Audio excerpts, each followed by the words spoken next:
काही वर्षांपूर्वी खूप जास्त प्रमाणात या भागात महिला होत्या, आता ते प्रमाण कमी झाल्याचं तुम्ही सांगताय, काय कशामुळे झालंय?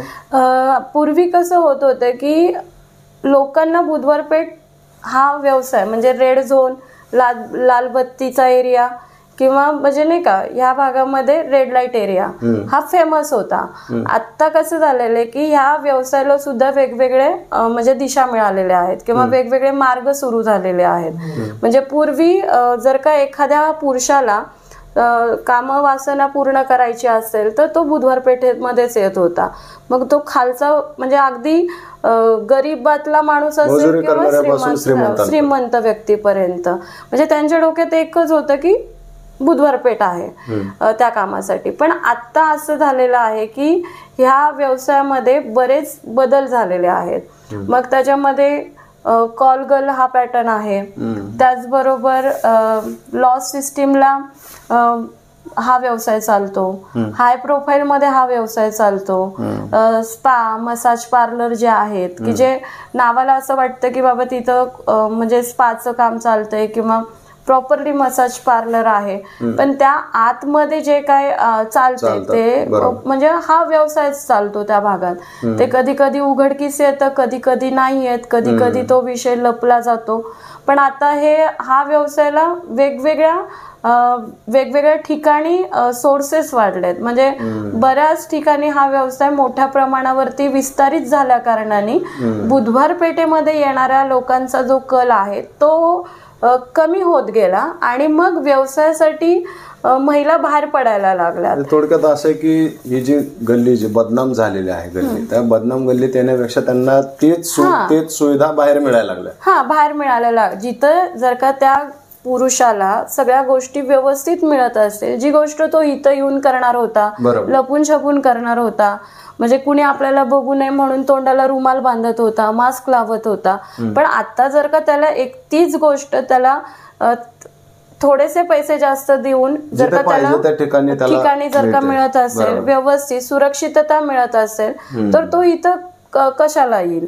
कारण की ह्या भागामध्ये ज्यावेळेस येतं मग पोलिसांची पूर्वी रेड मोठ्या प्रमाणावरती पडायची, मग त्या रेड मध्ये लोकांची म्हणजे नाही का पळापळी होणं किंवा त्यावेळेस मग बऱ्याच गोष्टींना गडी माणसांना म्हणजे कायदेशीर मध्ये पण अडकलं जायचं किंवा पोलीस लोक ज्यावेळेस त्यांना धरायचे तर मग ते त्यावेळेस त्यांना एक मनात भीती वाटायची की माझ्या घरच्यांना कळालं तर, माझ्या आईला कळालं तर, म्हणजे माझ्या मित्र परिवारांना जर का कळालं तर मग मला इज्जत मिळणार नाही.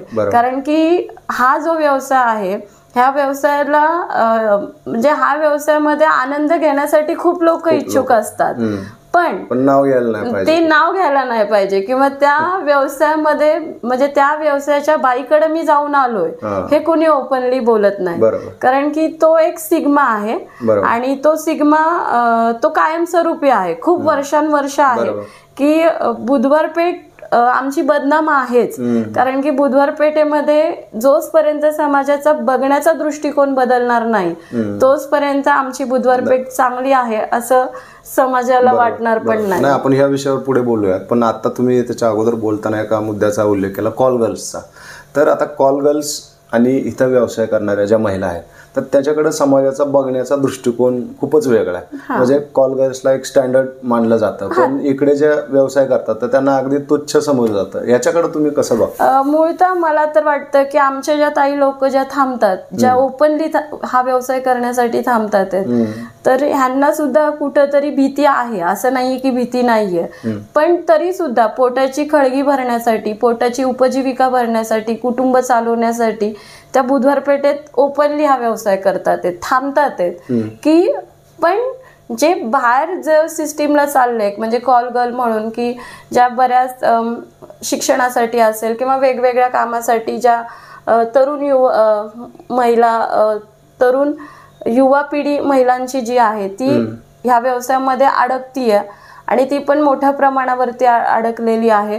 आणि कसं होतं की सहजासहजी जो पैसा मिळतोय म्हणजे खर्च करण्यासाठी, म्हणून ह्या व्यवसायाकडे जो बघण्याचा कल तरुण मुलींचा जो आहे त्यामुळे त्यांचं जे जीवन आहे ते अगदी व्यवस्थित आहे, त्यांचे रेट त्यांना चांगल्या पद्धतीचे भेटतात आहेत, म्हणजे त्यांच्याकडे बघण्याचं म्हणजे तो एक स्टँडर्ड पणा त्यांना दिला जातो. आणि आमच्या ताईंना मात्र म्हणजे समाज काय म्हणतं की अरे घाणेरडी कृत्य करणारी बाई, अश्लील ह्याच्यातली, म्हणजे ती बुधवार पेठेत राहते म्हणून.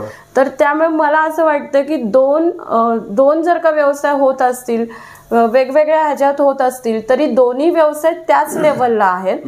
तर ती मग आमच्या बुधवार पेठेतली ताई असू दे किंवा ती ताई असू दे, त्या ताईला जसं जीवन जगण्याचा किंवा तिचा जर तिच्याकडे जे आर्थिक सोर्स तिला त्या पद्धतीने किंवा तिच्या ऍक्टिव्हिटीनुसार दिले जातात किंवा तिच्याकडे ज्या पद्धतीने काळजी घेतली जाते, त्याच पद्धतीने ह्या भागातल्या पण ताईंकडं तशाच पद्धतीची काळजी घेणं ही तितकंच गरजेची आहे.